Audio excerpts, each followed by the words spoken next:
I've been contemplating this passage. This is Revelation 12 we're looking at today. I've been contemplating it for a few weeks. It's become like a never-ending scroll, and I started unrolling it, and I get my head around a bit, and then a bit more unravels out the corner of my eye. And I get the sense this chapter could be its own series. So could some of the neighbouring chapters. So the symbolism, once we start to try and make sense of it, catapults us across time, revealing images that echo the Old Testament, the New Testament, myths of the ancient world, and reveals the thread of our story. And I'm genuinely not put off by the symbolism. I find it quite exciting. In a previous life, I did study art history, and I've studied paintings and sculptures drenched in symbolism. Symbolism, you have to sort of think about it as a type of language. We're using words or pictures that convey a meaning that might not be articulated any other way, that of a commonly held truth or a shorthand for a whole story, or maybe just to help us remember something important or an information that, that is important, a shorthand for something bigger. But with symbolism, context is everything. So if you're looking at a piece of art, a piece of church art from the 15th century, you can take it at face value, but when you read about the culture and the history of the time, more comes out of it. If you walk into a contemporary art gallery and you're confused by, well, I don't know what that is, somewhere around there might be an artist's statement, which will not necessarily explain the art, but will push you in the right direction to start understanding what your feelings and response to that is. So this is where we sit with symbolism as well. Sometimes the meaning is obscured, or it stays obscured, no matter how which we try. It's just out of reach. Sometimes I like that a lot more because it stays with me for a bit longer. I have to reach further. I have to wrestle with it. I have to chew a bit harder. So in preparing for this talk, I can tell you the books I've looked at do not 100% agree on what is in this passage or the symbolism of it. And I was particularly disturbed and comforted when I read this from one commentator. No part of this book, meaning Revelation, is more difficult to interpret in detail. While we may speak with some confidence of the main thrust of the visions, the significance of many details eludes us. We must not expect too much. However, one thing the books agree on is the direction of meaning, which is a very good thing. So please do not expect too much from me as I scramble across the passage. Amazingly, there's 3 references to Christmas in it. Who knew that was going to happen? But I feel like I've been mining for a couple of days, and I've pulled out what I can, but I can tell you there's a lot more down there. So don't think this is exhaustive in any way at all. Let's not just rely on what we hear and what we read, but as we turn our hearts to Jesus, let's tune into what resonates with our souls. We may have to reach further, wrestle longer, chew harder. I'm going to read the passage now. It will come up on the screen, and the way we've done it this morning, it's like one verse at a time, which is not great, but it'll work. However, what I suggest to do as well is maybe you want to shut your eyes and just listen, because something I read this week was really helpful, and it was just talking about the wonder and the mystery of the Lord, and I love that, the things that we can't reach and we can't understand. And when God comes to us in Revelation, sometimes we have to engage our imagination to get hold of that. So you might feel happy just to shut your eyes and picture this scene, because it is a very, very vivid chapter.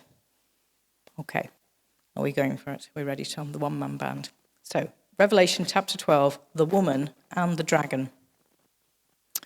A great sign appeared in the heaven, a woman clothed with the sun, with the moon under her feet, and a crown of 12 stars on her head. She was pregnant and cried out in pain as she was about to give birth. Then another sign appeared in heaven, an enormous red dragon with 7 heads, 10 horns, and 7 crowns on its heads. Its tail swept a third of the stars out of the sky and flung them to earth. The dragon stood in front of the woman who was about to give birth so that it might devour her child the moment he was born. She gave birth to a son, a male child, who will rule the nations with an iron scepter. And a child was snatched up to God and to his throne. The woman fled into the wilderness to a place prepared for her by God. There she might be taken care of for 1,260 days. Then war broke out in heaven. Michael and his angels fought against the dragon, and the dragon and his angels fought back, but he was not strong enough, and they lost their place in heaven. The great dragon was hurled down, the ancient snake called the devil, or Satan, who leads the whole world astray. He was hurled to the earth, and his angels with him. Then I heard a loud voice in heaven say, "Now have come the salvation and the power and the kingdom of our God and the authority of his Messiah. For the accuser of our brothers and sisters, who accuses them before God day and night, has been hurled down. They triumphed over him by the blood of the Lamb and by the word of their testimony. They did not love their lives so much as to shrink from death. Therefore rejoice, you heavens, and you who dwell in them. But woe to the earth and the sea, because the devil has gone down to you. He is filled with fury, because he knows his time is short." When the dragon saw that it had been hurled to the earth, he pursued the woman who had given birth to the male child. The woman was given 2 wings of a great eagle, so she might fly to the place prepared for her in the wilderness, where she will be taken care of for a time, times, and half a time, out of the snake's reach. Then from his mouth the snake spewed water like a river to overtake the woman and sweep her away with a torrent. But the earth helped the woman by opening its mouth and swallowing the river that the dragon had spewed out of his mouth. Then the dragon was enraged at the woman and went off to wage war against the rest of her offspring. Those who keep God's commands and hold fast their testimony about Jesus. It's pretty spectacular. It's pretty spectacular. So let's remember that this book is written as an encouragement to resist at the time emperor worship. The Christian church was under suspicion, facing hostility and persecution. John's encouragement is to hold the line, keep faithful to the one true God, and stand fast, even in the face of jail, exile, or even death. It's an encouragement to remember the message that influenced them and us, why we followed Jesus in the first place. He reminds the reader of the truth and worth of what they believe, the promise of rescue from evil, from our enemies, from ourselves. A promise that was made the minute humans messed up. A promise repeated with increasing detail in a fabulous story arc across the Old Testament and made flesh in Jesus, who conquered death. John's revelation reminds the reader the story isn't quite over. The fulfillment of God's promise is coming. The final stage of rescue is underway. The victory of good over evil will be complete. So the chapter starts with a sign in the sky. And commentators have said, when we think about signs in the Bible, the sign is generally a person. So you think about when the angels came to the shepherds in the Nativity, and they announced the birth of Jesus, and they said, "This will be the sign to you. You will find a baby wrapped in cloths lying in a manger." I find it really interesting. The sign wasn't a massive cloud of angels in the sky. That wasn't the sign. The sign was the baby. So in the first sign here in Revelation is a woman clothed in the sun, the moon under her feet, and a crown of 12 stars. And it's such a beautiful, beautiful image.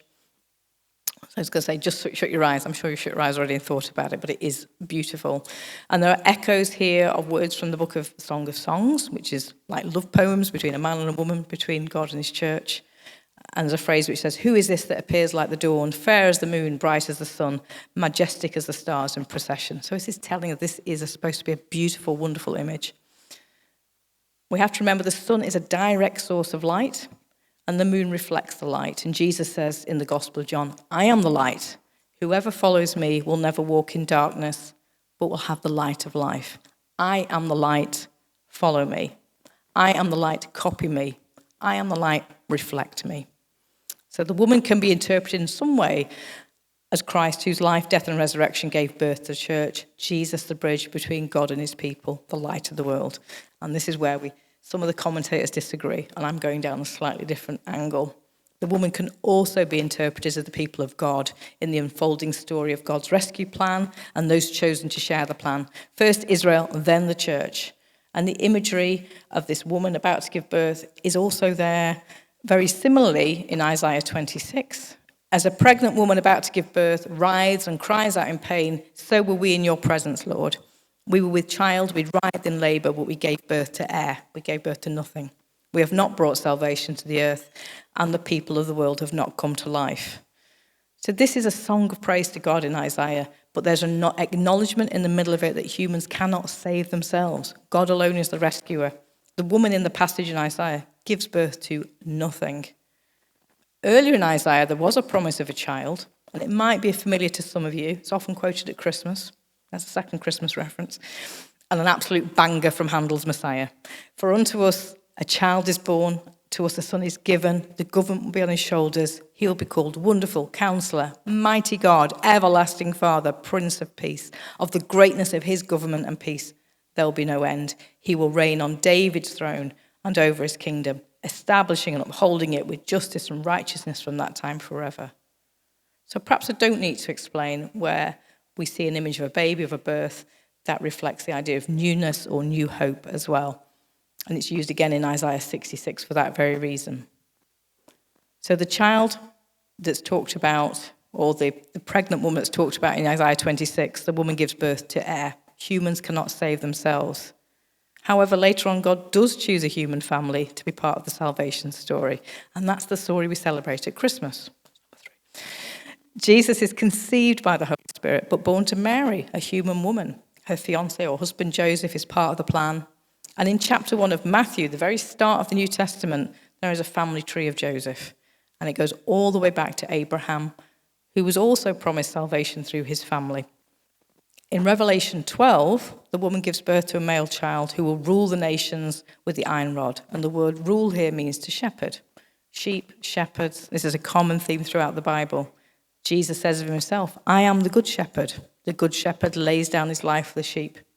I am the good shepherd. I know my sheep and my sheep know me. We're very familiar with that terminology. In that family tree at the start of Matthew, we also see King David. He's a king of Israel who started life as a shepherd. There are no coincidences. These threads and stories pop up and down throughout the Bible and start coming together. The second sign in Revelation 12 is a red seven-headed dragon.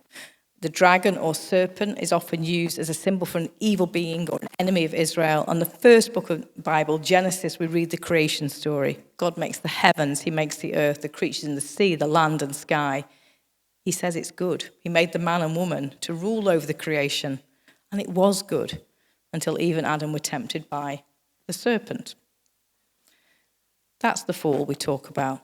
And at that point, God said to the serpent, I will put enmity between you and the woman, between your offspring and hers. He will crush your head and you will strike his heel. Did you catch that? You see, I just told you that promise was given to Abraham, but the promise is right there in the 3rd chapter of Genesis. The minute the humans messed up, the minute that fracture appeared in that relationship with God, the minute God's heart was broken, he speaks to the serpent and says, your offspring, and he says to the woman, your offspring will crush the serpent's head. This is a promise he gives to the humans. So the serpent in the garden can be seen as the serpent or dragon in Revelation 12, but he now has 7 heads, 10 horns and crowns upon the 7 heads. Horns are used as a symbol of power. The crown is a symbol of authority, but in this case the authority is self-conferred, or conferred those who believe the words of the devil over the perfect plan of God. It's a claim to rule that belongs to God. It's a lie. We've seen the number 7 can signify completeness, so here's another lie. The dragon or serpent is neither omnipotent, that's all-powerful, or omniscient, all-knowing, but he is crafty and cunning. And I found this in a little article I read about this. It said the serpent or the dragon is not a rival to God, but a tormentor of our better natures, a denier of the self that we might become. The devil is the voice that says, don't trust yourself, that says you're not good enough or you can never be forgiven, and that urges you to hold to those vague guilt feelings that ensure they will go with you to the grave. The devil is the bit of you that aggravates the spinning self-talk of anxiety and adds water to the smothering, wet blanket of depression. The 7 heads speak of the persistence of the power of evil, and the plans of the enemy may be defeated in one place, and then another battle breaks out somewhere else. These 7 heads popping up everywhere. When it feels like that next battle's been dealt with, another challenge begins. Sometimes it feels like it's one long fight with absolutely no let-up. And I think that's something I can relate to. Maybe you can as well. If you've ever gone through a season in your life where you feel like trouble is coming from all directions, prayers are being spoken into what feels like emptiness, and the prayer itself is simply, what next? This description of the dragon and the actions that follow may resonate well. The dragon uses its tail to sweep 1/3 of the stars out of the sky, and the stars may be interpreted as the people of God who were killed for their faith, or indicating the work of the evil one, is in all spheres and has repercussions on the earth itself. The persecuted church would no doubt have recognised this image. As one commentator wrote about this is only a preliminary flexing of muscles, as now the dragon stands in front of the woman, ready to devour her baby at birth. And it is a chilling image. There are echoes in this story of the Christmas story. That's 4 mentions now, isn't it? Of the Christmas story that doesn't appear on the Christmas cards. And that's when Herod has all the children under 3 killed because he's threatened by the presence of Jesus. It also echoes the story of the Exodus, when Pharaoh gave an order for the male offspring of the Israelites to be killed. Jesus, of course, is saved from Herod by a God-given dream to Joseph, telling him to flee. Moses is saved from the murderous plans of Pharaoh by Pharaoh's own daughter. Here in Revelation, the child is snatched away to God and his throne, a place of God's power and protection. And the woman flees to the wilderness. And while this is going on, a war breaks out in heaven. Michael, an archangel mentioned in the book of Jude and Daniel, often depicted as a warrior, and his angel fights the dragon. His angels are defeated, and the dragon and his angels are defeated, hurled to the earth. It's a short passage, but I'm sure when you're thinking about it, you can see it all happening. It's a reminder that our biggest battle is spiritual. Our everyday lives are impacted by trouble and worry, but holding fast to the truth and holding on to hope in Jesus is the bigger fight. But the evil is and will be defeated. Following the defeat, a song of triumph is heard, declaring the victory by the blood of the Lamb. But the song ends on a warning. The devil's time is short. He's angry. And the implication is he'll do everything in his limited power to cause as much harm as possible. So trouble for believers is not ending here. And this helps us to understand the final part of the chapter. The dragon pursues the woman who is fleeing to the wilderness. I'm not going to get caught up in the number of days here, but let's think about the wilderness for a minute. Perhaps you perceive the wilderness as a desolate place, a lonely place, an empty place. It might not be your idea of a refuge. Yet there are accounts throughout the Bible where time in the wilderness is a place of preparation, of recovery or reset, where total reliance on God is necessary, his miraculous provision is seen, and spiritual growth takes place.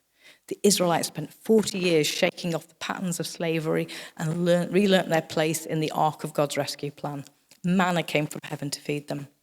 The prophet Elijah, amidst spiritual burnout, runs to the desert to escape Jezebel's threat of death. He asks God to take his life, but instead food is provided and an angel comes to encourage him to eat. Elijah rests before he sets out again. Jesus indeed took himself into the wilderness before his ministry. He was tempted by the devil, resisted, and the angels were sent to help him. Without God, we're nothing. When we have nothing, he provides. When Jesus was in the wilderness, the evil one provided nothing but the lie of self-reliance.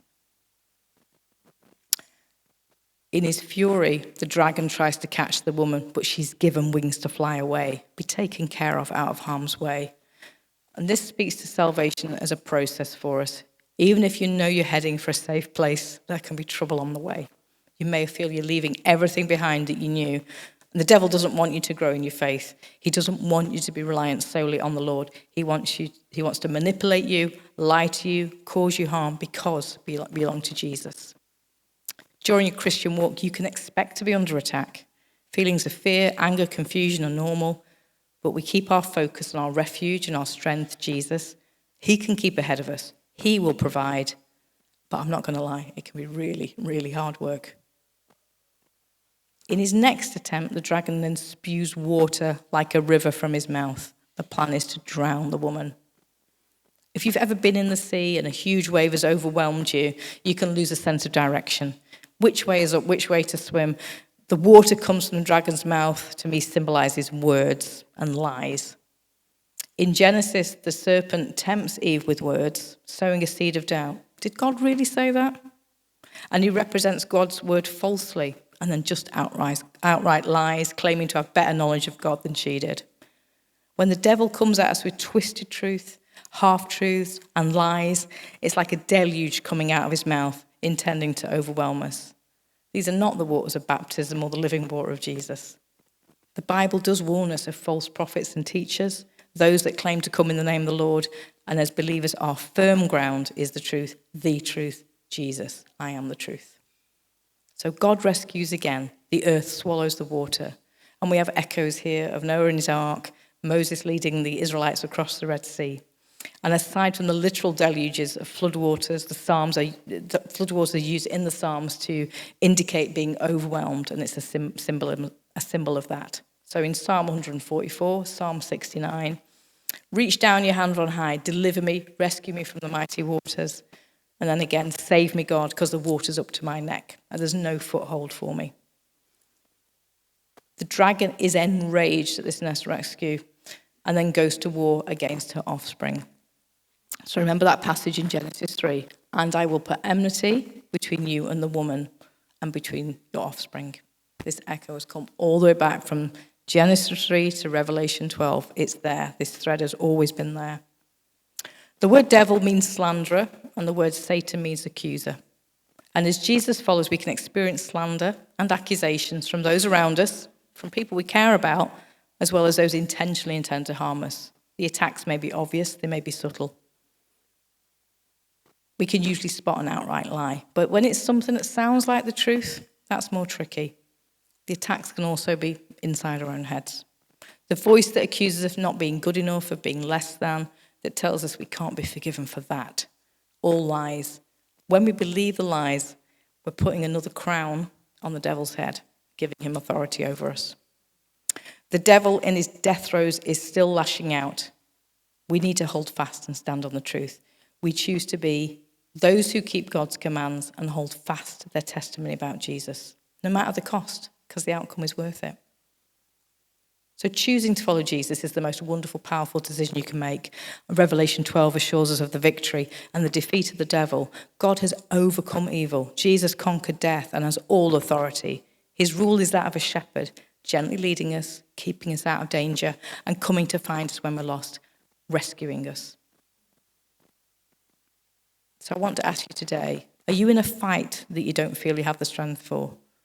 Are you concerned that you're heading away from all that you know into a wilderness? Are you overwhelmed by lies? Who are you giving your authority to?